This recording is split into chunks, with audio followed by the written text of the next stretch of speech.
YouTube family, it's Humberto from GrayLaw TV, and here to wish you a happy holiday season. Merry Christmas.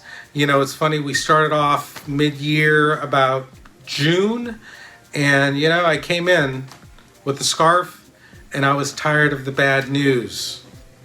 So what we started to do is we started to give you good news. We call it GN, good news, great news. It's caught on, and you know, the reason we did that is because of the pandemic. It was just such bad negative energy all around, and if you know this channel, no negative energy, no bad news here. If you want the bad news, you got to go to the other channel. So we've been giving you good news since, you know, about June, weekly, and we're going to continue to do it because that's what I like to do. There's so much good news in immigration. What we're going to do on this video, I'm going to give you a recap of the good news, you know, the highlights from this year 2020.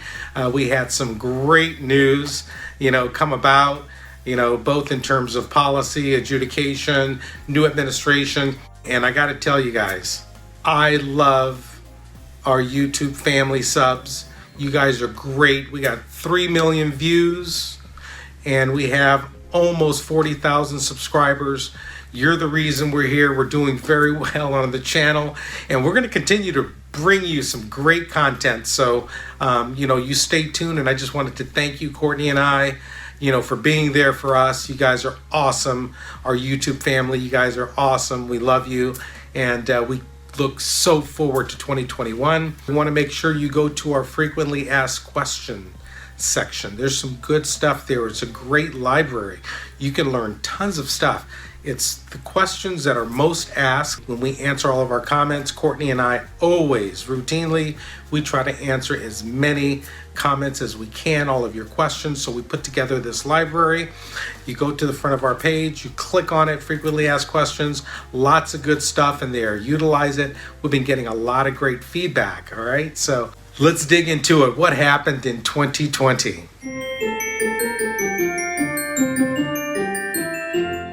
So the biggest great news that I started back in June was I noticed interviews were being waived by immigration. Absolutely, interviews have been waived.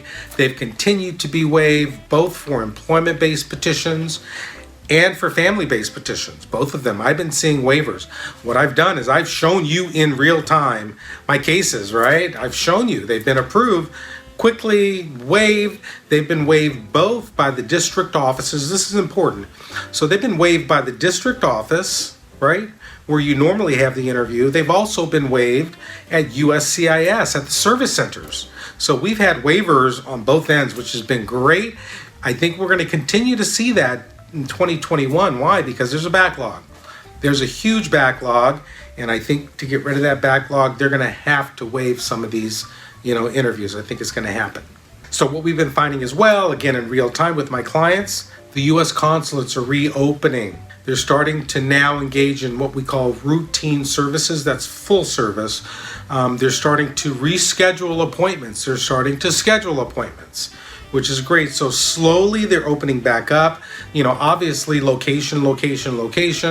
Wherever COVID is bad, it's going to be a little slower. If COVID is not as bad, if it's under control, you can expect those consulates are going to be opening a lot faster. You know, you can always inquire at the U.S. consulate by going to the website. They have great website, and you can correspond. You can find out what's happening on your case, and you can continue to follow up on your case in the new year.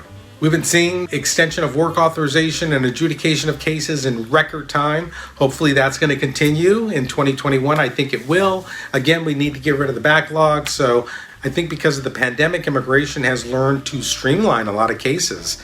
And so it's becoming efficient, it's becoming quick. We hope we continue to see that in 2021.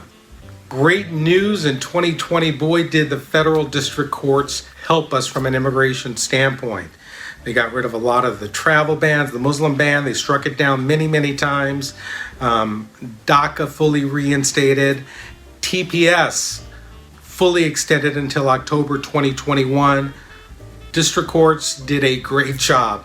They stepped in, a lot of legal suits by great organizations such as the American Immigration Lawyers Association, a lot of attorneys general in different states. Wonderful, suits that were filed on immigrants' rights and adjudicated. So we're lucky to have the district courts on our side, and I think we're going to see a lot of that in 2021. A bit of great news is going to happen right away, I think by executive order, is, as you know, at the end of last year, we had a family preference ban. We also had a non-immigrant visa ban. These are going to be lifted right away by the new administration. It's an executive order. It could be struck down right away by the incoming administration. And from what I've heard, that's the platform. That's what they intend to do immediately. So family preference petitions back on track, and non-immigrant visas back on track. They're going to be issued. They're going to be adjudicated. So that is great news for 2021. Great news, NVC. NVC was really slow. Mid-year, they started picking up, reopening. Now they're going to be totally reopened in 2021 so that the cases can be scheduled at the U.S. consulates abroad after approval here in the U.S. That is good news, all right? Now, what I've also found is that the NVC has an unbelievable electronic system now where you can, upload your documents, you can complete the application online. It's very efficient. You can go on your particular file online. You can figure out exactly where you're at in the queue. Utilize that in 2021. It's becoming more efficient, and I'm finding that it's going to be great. So let's continue to use that MVC. It's reopened. It's going to be great in 2021. Good news 2021, I guarantee you USCIS is going to continue to reopen. We see that they're scheduling appointments right now, especially the swearing-ins for the naturalization. Same day, naturalization applicants have their interview and swearing in. I think we're going to continue to see that during the new year, and that is great news. So good news is the 2021 new policy with the new administration. It's going to be inclusion as opposed to exclusion. It's going to do away with family separation. That was a horrible thing that was done. In 2020, that's going to be gone immediately. The new policy is for family inclusion, families staying together. That's always been the policy of immigration. It's going to continue to be in 2021. We're going to see some really good things because, State Department, immigration in general, they can always exercise what we call favorable discretion. So you're going to see a lot of favorable discretion being exercised by immigration officers, which is going to lead to some great results for all immigrants. So hey, GrayLaw family, we wish you a Merry Christmas, Happy Holidays, Happy New Year. We're looking forward to 2021. I'm going to continue to bring you GN, okay? We got some t-shirts that are going to be made. GN, baby, good news all the time. We're going to keep it coming. Hey, thanks for watching GrayLaw TV. Click below, like, and subscribe.